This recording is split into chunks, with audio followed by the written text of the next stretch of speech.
मैं डॉक्टर सिमरनी पालावत। आज के हमारे वीडियो में हम चर्चा करेंगे आधुनिक काल के बारे में। आधुनिक काल साहित्य, समाज, संस्कृति युग सापेक्ष होती है। युग में परिवर्तन के साथ साथ इनमें भी परिवर्तन आ जाता है।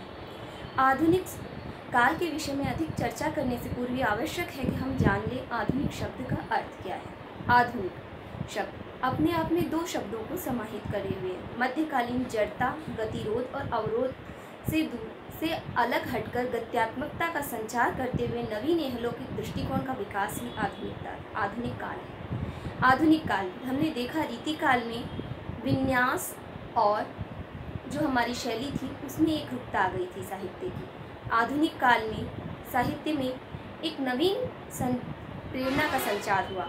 साहित्य जो भंडे बंधाए घाटों में बह रहा था, अब अपने लिए एक नई मार्ग का उन्मेष करने लग गया था। हमने देखा जो है रीतिकाल था उसमें कथ्य में, शैली में, अलंकृति में एक रूपता आ गई थी और ना ही छंद विन्यास में विविधता थी। लेकिन आधुनिक काल में जो लेखक थे उन्होंने प्रत्येक रूप में नवीनता का संचार किया है साहित्य में। इसी प्रकार हमने देखा हमारा जो प्राचीन साहित्य था वो पारलौकिक दृष्टिकोण को लेते हुए चलता था, लेकिन नवीन साहित्य प्रथम बार व्यक्ति से जुड़ा। अब व्यक्ति का उत्थान भी उतना ही आवश्यक हो गया था जितना कि उसका आत्मिक उत्थान। अब हमारे लिए जो हमारे आदर्श थे वो मात्र बाह्य न रहकर आंतरिक भी हो गए थे। अब हमें केवल पारलौकिक आनंद की नहीं, भौतिक सुख सुविधाओं की आवश्यकता भी अनुभव होने लग गई थी। आधुनिक काल का जानने के उपरांत हम चलते हैं वह कौन सी परिस्थितियाँ थीं जिन्होंने आधुनिक काल को आगमन को निमंत्रण दिया, यानी कि प्रेरक परिस्थितियाँ आधुनिक काल की क्या थी। सबसे पहले जो प्रेरक परिस्थितियाँ आती हैं वो है राजनीतिक स्थिति। आधुनिक काल में ऐसा क्या हो गया कि हमें एक नवीन युग में प्रवेश मिला। ये वो प्रेरक परिस्थितियाँ थीं जिन्होंने साहित्य को एक नवीन ओर उन्मुख किया। हमने देखा 1757 में जो प्लासी का युद्ध हुआ उसके उपरांत अंग्रेजों का जो बंगाल पर अधिकार प्रारंभ हो गया। 1764 के बक्सर के युद्ध ने इसे और अधिक दृढ़ कर दिया। अब अवध पर भी अंग्रेजों ने अपना अधिकार कर लिया था। धीरे धीरे अंग्रेज भारत में अपना अधिकार तीव्रता से करने लग गए थे। ईस्ट इंडिया कंपनी जो एक व्यापारिक कंपनी थी उसका उद्देश्य भारत में अपने व्यापार की जड़ें फैलाना था। अंग्रेजों ने अपना राजनीतिक प्रभुत्व, आर्थिक प्रभुत्व से लेकर अब अपना राजनीतिक प्रभुत्व भारत पर दृढ़ करना प्रारंभ कर दिया था।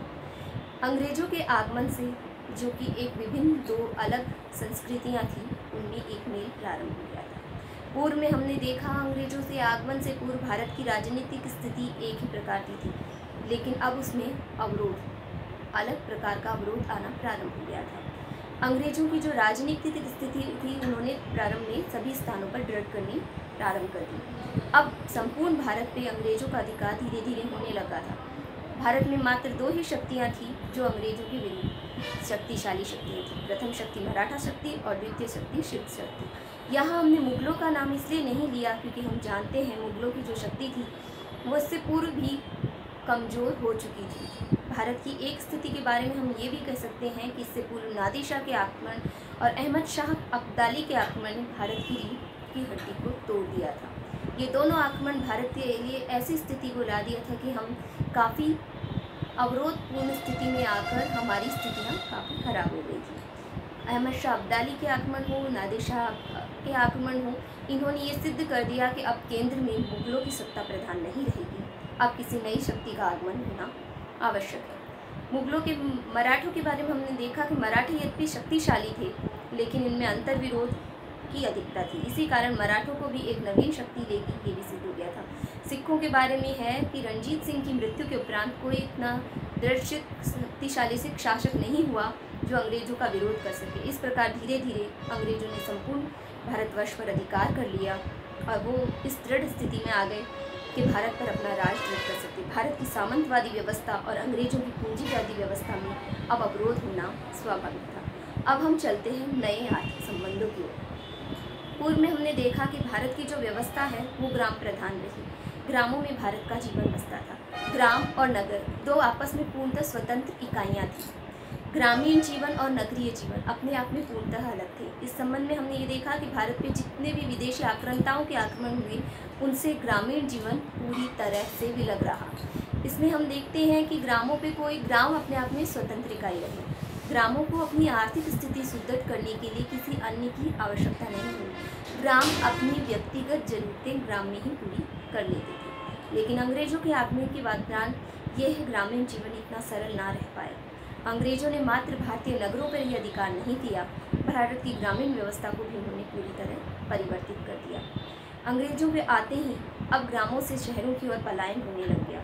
जब ग्रामों से शहरों या नगरों की ओर पलायन हुआ तो ग्रामीण जीवन उतना सरल नहीं रहा और ग्रामों से नगरों की ओर जाने वालों के लिए ये व्यवस्था एक दुरूह और कष्टपूर्ण सिद्ध हुई। हम देखते हैं कि अब ग्रामों में नवीन वर्गों का उन्मेष प्रारंभ हो गया था। अंग्रेजों ने की जो भू राजस्व नीतियाँ थी वो भारतीयों के लिए बहुत कठिन सिद्ध हुई। इन भू राजस्व नीतियों की दादा भाई नौरोजी जैसे विद्वानों ने भी आलोचना की है और कई बार ये भी कहा, अंग्रेजों ने स्वयं ये स्वीकारा कि उनकी आर्थिक नीतियाँ ऐसी थी कि जो गंगा नदी का सारा जल निचोड़कर टेम्स पे ले जाए, यानी कि गंगा घाट पे जितना भी भारतीय धन था उसे वो ले जाकर अपने यहाँ ले जाते थे। ग्रामीण नगरों की व्यवस्था में हमने देखा एक नवीन वर्ग का उदय हुआ, ये था महाजनी वर्ग। कृषक जब अपने ऋण पूरे ना चुका पाए तो उन्होंने अपने ऋण देने के लिए एक ऐसे वर्ग की आवश्यकता हुई जो उन्हें उधार दे सके। ये वक्त था महाजनी वर्ग। इस वर्ग के चुंगल में आकर कृषक निरंतर ऋण में फंसता गया और वह कभी इस ऋण की दुरूह व्यवस्था से नहीं निकल पाया। कदाचित यही कारण है कि गोदान में भी प्रेमचंद ने इस बात को स्वीकार किया कि कर्जा वो मेहमान है जो एक बार आकर दोबारा कभी नहीं जाता। हमने अब देखा, इसके अलावा हमने देखा ग्रामीणों में जो ग्रामीण समुदाय में जो एक नवीन वर्ग का उदय हुआ वो और था हमारे लिए जमींदार या जागीरदार वर्ग। पूर्व में सामंत व्यवस्था वर्तमान थी, सामंत ग्राम के प्रधान होते थे, लेकिन अब अंग्रेजों ने उन व्यक्तियों को ग्राम का प्रधान बना दिया या ग्राम की शक्तिशाली सत्ता उन्हें सौंप दी जो उनके लिए भू राजस्व इकट्ठा कर सके। भू राजस्व की इन नीतियों ने जो ग्रामीण सरल जीवन था उसे कठिन से कठिनतर बना दिया। इसके अतिरिक्त हम जो नए संबंध है उनमें देखते हैं कि शहरों में भी एक नवीन वर्ग का उदय हुआ। शहरों में जिस नवीन वर्ग का उदय हुआ वो था मध्यम वर्ग। अब अमीर और गरीब इन दो वर्गों के मध्य भी एक वर्ग था, वो था मध्यम वर्ग। पाश्चात्य शिक्षा प्राप्त करने और शहरी सरकारी नौकरियां प्राप्त करने वाला ये वर्ग यद्यपि गरीब वर्ग से कुछ अच्छी स्थिति में था लेकिन अमीर वर्ग नहीं था। हम आगे देखेंगे कि भारत में जो भी क्रांति हुई, जो भी वैचारिक आंदोलन हुआ, वो इसी मध्यम वर्ग की देन। अब हम चाहते हैं शिक्षा के पश्चिमीकरण की। पूर्व में हमने देखा भारत की जो शिक्षा थी वो धार्मिक अधिक थी, चाहे हिंदू धर्म में हो चाहे इस्लाम धर्म में हो। शिक्षा के केंद्र प्राय धार्मिक स्थल ही रहे, हिंदुओं में वो मंदिर हो चाहे इस्लाम में वो मस्जिद या मदरसे। लेकिन अंग्रेजों के आगमन के साथ शिक्षा में एक परिवर्तन देखने लगा। प्रारंभ में जब ईसाई मिशनरी आए तो उन्होंने भी शिक्षा केवल धर्म प्रचार के लिए दी, लेकिन कालांतर में शिक्षा का स्वरूप बदलता गया। 1813 के चार्टर एक्ट से शिक्षा के लिए दान की जो व्यवस्था हुई उसमें भी प्राय हमने देखा पाश्चात्य शिक्षा के लिए दान की व्यवस्था अधिक थी। लेकिन धीरे धीरे जो शिक्षा की ये व्यवस्था थी 1834 में मैकाले के आगमन के साथ पूरी तरह बदलने लगी। मैकाले पाश्चात्य शिक्षा के समर्थक थे। उनका मानना था कि जो भारतीय शास्त्र और ज्ञान है अब वो प्राचीन हो चुका है, उसकी उस रूढ़ ज्ञान की अब कोई आवश्यकता नहीं रह गई है।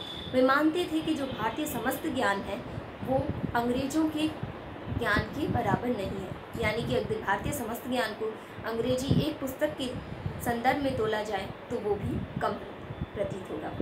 मैकाले ने जो ज्ञान की शिक्षा दी, अंग्रेजी शिक्षा के लिए जो विचार लाए वो थे अध्ययोत्सर्गी स्पंदन का सिद्धांत, क्योंकि मैकाले उस समय ये समर्थक थे कि ज्ञान या शिक्षा जो है समाज के सभी वर्गों को नहीं दी जाए, उच्च वर्ग या विशिष्ट वर्ग को शिक्षा दी जाए और धीरे धीरे वो छनकर समाज के सभी वर्गों में आ जाए।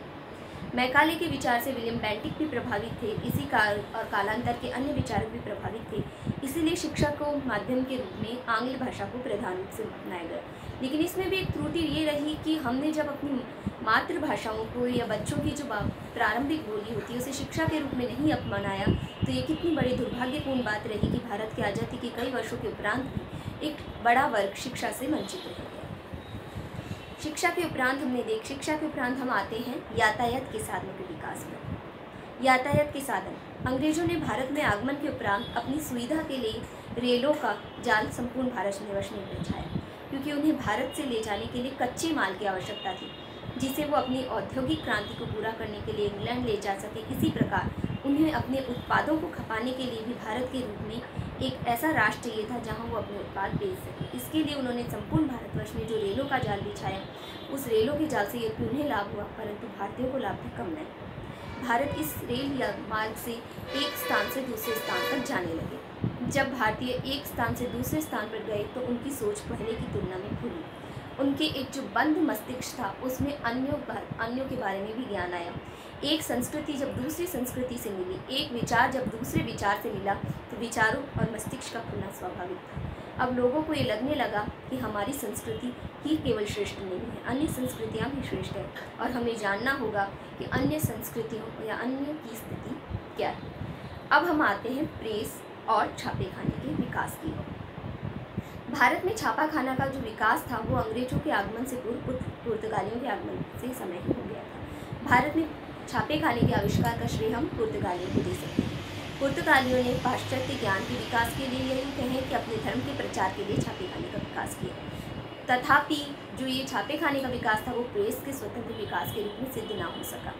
ईसाई मिशनरियों ने भी हमने देखा कि इनका प्रचार करते हुए जो कालांतर में अंग्रेजों के आगमन के उपरांत आए या मुगलों के समय में भी आ चुके थे, उन्होंने अपने धर्म के प्रचार के लिए कुछ पत्र वगैरह या कुछ नोट्स वगैरह छपवाए, लेकिन इन्होंने भारतीयों का अधिक विकास नहीं किया। अब हम आते हैं प्रेस की ओर। जो भारतीय बुद्धि या ज्ञान के संचार में सर्वाधिक योगदान दिया वो था भारतीय प्रेस। प्रेस में सबसे पहले हम जिनका योगदान का ध्यान करेंगे वो अंग्रेज विद्वान हैं जेम्स अगस्टस हिक्की। इन्होंने बंगाल गजट नामक अपना पत्र निकाला। इनके पत्र को यद्यपि कुछ ही समय रह पाया क्योंकि अंग्रेजों के विरोध करने के कारण इन्हें पुनः एक जहाज में ज़बरदस्ती बिठाकर इंग्लैंड रवाना कर दिया गया, लेकिन जो उद्घोष जेम्स अगस्टस हिक्की ने किया वो कालांतर में भी चलता रहा। अंग्रेजी समाचार पत्रों के माध्यम से ये विचार चलते रहे। ईश्वरचंद विद्यासागर हों, राजा राममोहन राय हों, ये कितने भी बड़े विद्वान या धर्म प्रचारक हों, उन्होंने समाचार पत्रों और प्रेस के माध्यम से ही अपने विचारों को फैलाया। अब हम आते हैं हिंदी पत्रकारिता को। 1826 में उद्दंत मार्तंड के प्रकाशन के साथ ही भारत में एक हिंदी पत्रकारिता का भी उद्भव हुआ। हिंदी पत्रकारिता के उद्भव ने वो कार्य कर दिया जो पूर्व में नहीं हो पाया। हिंदी प्रजा, जो कि भारत की बहुसंख्यक लोगों की भाषा भी है, उसने जब हिंदी में ज्ञान फैलाया तो लोगों के विचार और मस्तिष्क खुलने लगे। समाचार सुधार वर्षन के साथ में हिंदी दैनिक का प्रकाशन भी प्रारंभ हो गया। ये देखा जाए तो प्रेस ने ही वो कार्य किया जो पूर्व में नहीं किया। यही कारण था कि प्रेस पे अंग्रेज अपने प्रारंभिक काल से ही रोक लगाते रहे। उन्होंने ऐसे प्रेस नियम और ऐसे प्रेस कानून लगा दिए जिससे कि भारतीय प्रेस अंग्रेजों की नीतियों के विरुद्ध में कुछ भी ना छाप सके। हम देखते हैं इस संबंध में चार्ल्स मेटकाफ को सबसे पहले प्रेस का मुक्तिदाता कहा गया, क्योंकि उन्होंने प्रेस को स्वतंत्रता दी, लेकिन कालांतर में भी ये प्रेस की स्वतंत्रता पूरी तरह नहीं चल पाई। लॉर्ड लिटिल ने अपने वर्नाकुलर प्रेस एक्ट के माध्यम से देसी भाषाई समाचार पत्रों को बंद करने का प्रयास किया। अब हम सोचते हैं कि अंग्रेजी पत्रों को क्यों नहीं, तो इस संबंध में ज्ञान करने की बात आवश्यक है कि जो भारतीय थे उनका अधिकांश ज्ञान देसी भाषाओं में ही था, इसलिए उन्होंने देशी भाषा समाचार पत्रों के विरुद्ध में एक नीति चलाई।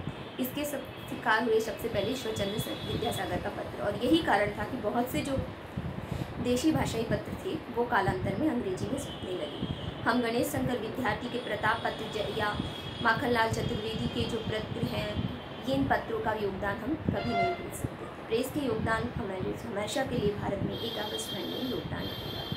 इसके अलावा जो है वो है हमारे समाज सुधारकों का योगदान। जब भारतीय ज्ञान पाश्चात्य ज्ञान से मिला तो भारतीयों को बोध हुआ कि हमारा ज्ञान ही पूर्ण नहीं है। अब हमें धर्म और समाज की कुरीतियों को रोकना पड़ेगा। समाज की कुरीतियों को रोकने के लिए हम देखते हैं कि राजा राममोहन राय ने ब्रह्म समाज की 1828 में स्थापना की।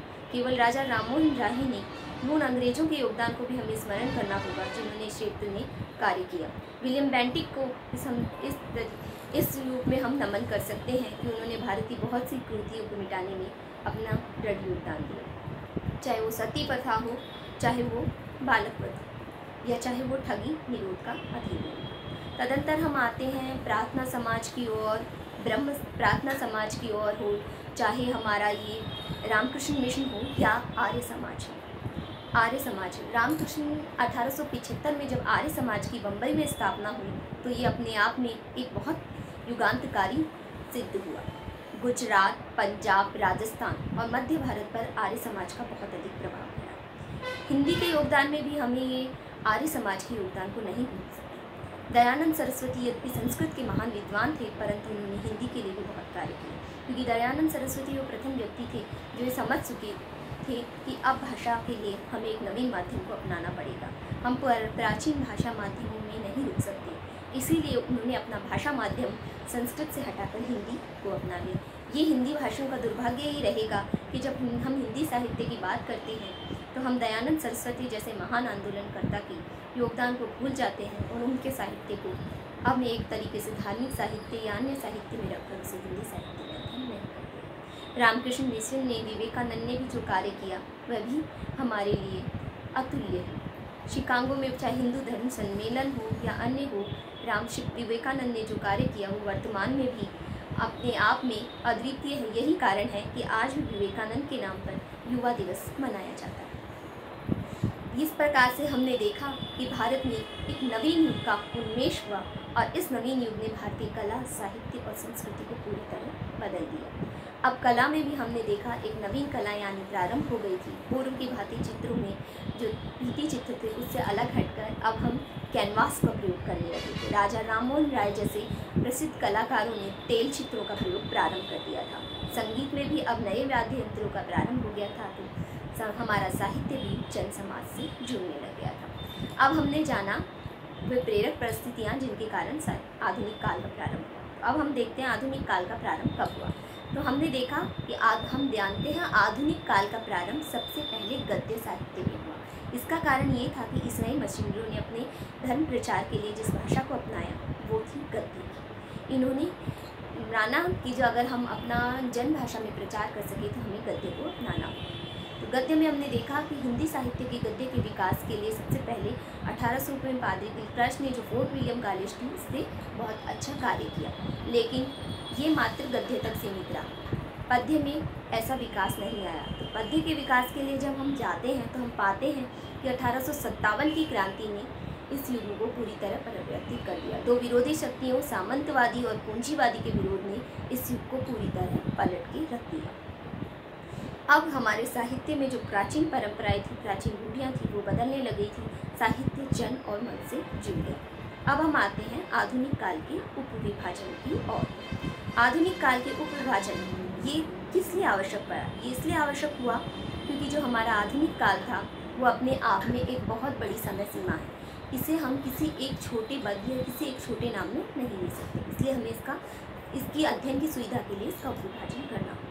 आधुनिक काल के उपविभाजन का सबसे प्रथम प्रयास किया आचार्य रामचंद्र शुक्ल ने। इन्होंने आधुनिक काल को दो भागों में बांटा, एक तो गद्य साहित्य और एक पद्य साहित्य। गद्य साहित्य को भी इन्होंने पुनः दो भागों में बांटा, खड़ी बोली गद्य और ब्रजभाषा गद्य।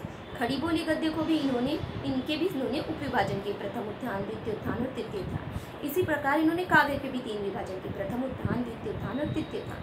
पर इनका जो काव्य में भी जो इनका विभाजन था, पुरानी काव्यधारा, नई काव्यधारा, फिर उसके प्रथम उत्थान, द्वितीय उत्थान, तृतीय उत्थान, ये समझने में काफ़ी कठिन और याद करने में काफ़ी क्लिष्ट हो जाता है। तो हम देखते हैं इस तरीके से जो सबसे अच्छा प्रयास था वो डॉक्टर नगेंद्र का था। इन्होंने साहित्य को इस प्रकार से विभाजित किया। प्रथम भाग इन्होंने आधुनिक काल को, छायावाद को इसकी आधार सीमा मानते हुए इसके दो प्रकार से विभाजन किए। उनमें भी उपविभाजन इनका अत्यंत सरल है। प्रथम हमने देखा पुनर्जागरण काल, जिसे भारतेंदु युग भी कह सकते हैं, 1857 की क्रांति के उपरांत से 1900 तक। दूसरा भाग इन्होंने किया नवजागरण या द्विवेदी काल, 1900 से लेकर 1918 तक। तृतीय इन्होंने किया छायावाद का समय, 1918 से 1938 तक। फिर प्रगति या प्रयोगवाद का काल, 1938 से लेकर 1953 तक। तदंतर इन्होंने जो विभाजन किया वो था नवलेखन काल, 1953 से अब तक। हम इसमें अपनी सुविधा की दृष्टि से प्रगतिवाद, प्रयोगवाद और नवलेखन या नई कविता को अलग अलग देख सकते हैं। इसमें हम मान सकते हैं छायावाद का काल 1918 से 36 तक और 1936 से लेकर 1943 तार सप्तक के प्रकाशन तक हमारे प्रगतिवाद का काल। 1943 से लेकर 1953 तक हम मान सकते हैं हमारी प्रयोगवाद का काल और 1953 से नई कविता का काल। धन्यवाद आज के लिए आपका हमारा वीडियो देखने के लिए, और आज के लिए इतना ही।